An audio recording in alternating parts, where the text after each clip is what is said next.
Hey guys, welcome back to the channel. This is part two on the 2007 Chevy Silverado uh, 6.6 HD diesel.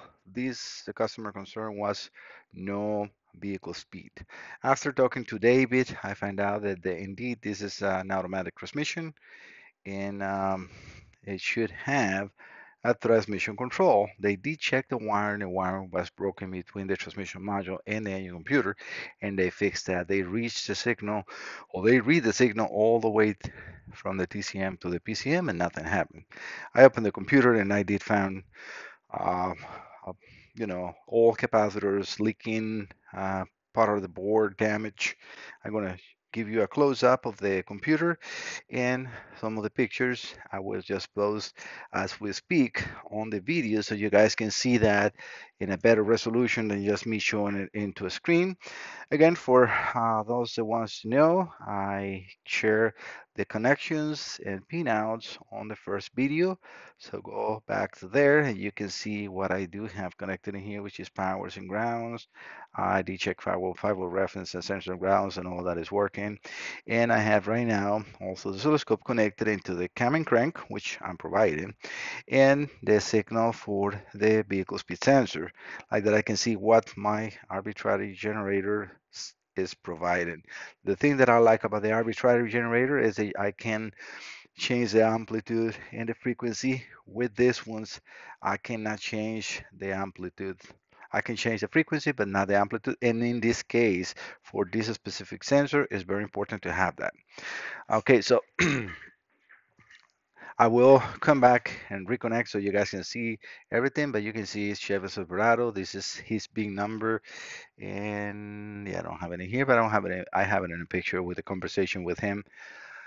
Signals again on the oscilloscope. Sorry for the glare, but it's not so bad. As you can see, it's a sine wave, and I'm providing 7 volts and 570 hertz. That gives me 70 miles per hour. I can definitely change that speed. As you can, well, I'm actually changing the voltage. That's why. Let me change the frequency. Okay, now I'm in frequency. I'm actually going, as you saw, 100 miles an hour. But right now we are reading the speed, and that changes based on the see how it's going away. There's less speed, right? So the more the signal that opens up, that means it's a slower signal. If I go faster, obviously the RPM will go faster. But yeah, it's reading beautiful. I can go up and down, not a problem on the speed. I love it. So in order to read, this sensor needs 7 volts, not 2.5. It's a sine wave. The minimum it needs to read is 3.5, and then 3.5 positive and negative, and we have that here. Signals, if you want to know how the signals are for the cam and crank that I'm providing to here, let me get more of a signal on the screen and I can stop it. And now I can zoom. As you can see, it's a 1x, and I think in this one I'm actually providing a 24x. Um, Come on, I'm a little tired. I've been working a lot using the Pico 7. It's not my strongest. So we can zoom in here. So we will have 1, 2, 3, 4, 1, 2, 3, 4. Actually, this is 4x, 1x. That's what I'm providing in here and works. This is also a Chevy Silverado, a Chevy, very common tooth, and the computer will just look for 74 spaces. And for what I'm doing, it's working good because all I need is have an RPM, cam and crank present, so the computer can, okay, well, I'm moving. I'm putting vehicle speed, so that works. All right, so going into the repair. As you can see, I did some jumpers in here because the computer was really, really damaged. Let me take you over to pictures. I am always saving this for my information. And actually, before we do this, I have to download, I think, the last picture. Maybe I did already save it. So let's go over the pictures. All right, so We have that open. As you can see, these traces in here, these are actually one for the vehicle speed sensor, and the other one I'll have to like remember, but I think it was just 58, which is in this case unneeded. But as you can see, I replaced all these capacitors, all these resistors, and these are actually resistors and diodes in here, and I replaced that, and then as you see, put just jumper wires in here, which they're insulated, completely good jumper wires, and they have, I put also conforming coating, clear coat cement to protect the area that was damaged and the area that I soldered in there. I also replace, let me go back to a normal size. All right, so this is the conversation with David. As you can see, David from Full Throttle. This is the big number, as I said. The last digits are 29261, and I'm reading that from here. So in the meantime, you guys are there. So 29261, as you can see, and the code was indeed P0502. They were completely correct. There were 100%. David, your diagnostics right in the money. I love that. I love to work with a good shop that sends the stuff. It's not like a guess. No, we're not sure. No, they are 100% sure. So I applaud them. They did a very good diagnostics. Again, these are the pinouts. Again, I will put these pictures if you guys want to visit that at the end. I will put that as a just extra material at the end of the video. This is me performing the test at first. Communication with the scanners. I always keep that for my records and the records of the, for the customer. This was the full code that was existent, and it passed for some reason here, because probably because the vehicle wasn't running at all. Um, I did erase the code. This is me opening the computer. That's the computer open. Again, more pictures of the computer. I always take one from the upper section and one from the under section. Okay, these are all the capacitors that were leaking. I mean, perfect timing, otherwise it would be not repairable.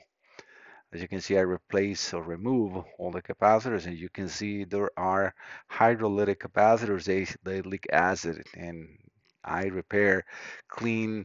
I have a special um, flux remover that cleans really good, and this doesn't leave residues. This is from NG Chemicals 4140A. This is really good. I use this all the time, and it works very good to clean the board. As far as air here, since I am in a very small lab in my house, I use compressed air in cans and work for this is all I need, right? So that is working good. Let me change the speed while we're talking so you guys can see that this is indeed still live. I can just go increase the engine speed, I mean the vehicle speed. I just also, as we speak, also test and make sure everything is working as it's supposed to. But yeah, so this was the main damage on the computer, and then fixing the traces. Those are the new capacitors installed. As you can see, they're very good quality, best quality you can get. I always get higher temperature rating, uh, the same capacitance, but better than what it was installed. All right, so these actually, I'm glad that I found this information too. For the P0502, some technician, I'm sorry, I got the part in here.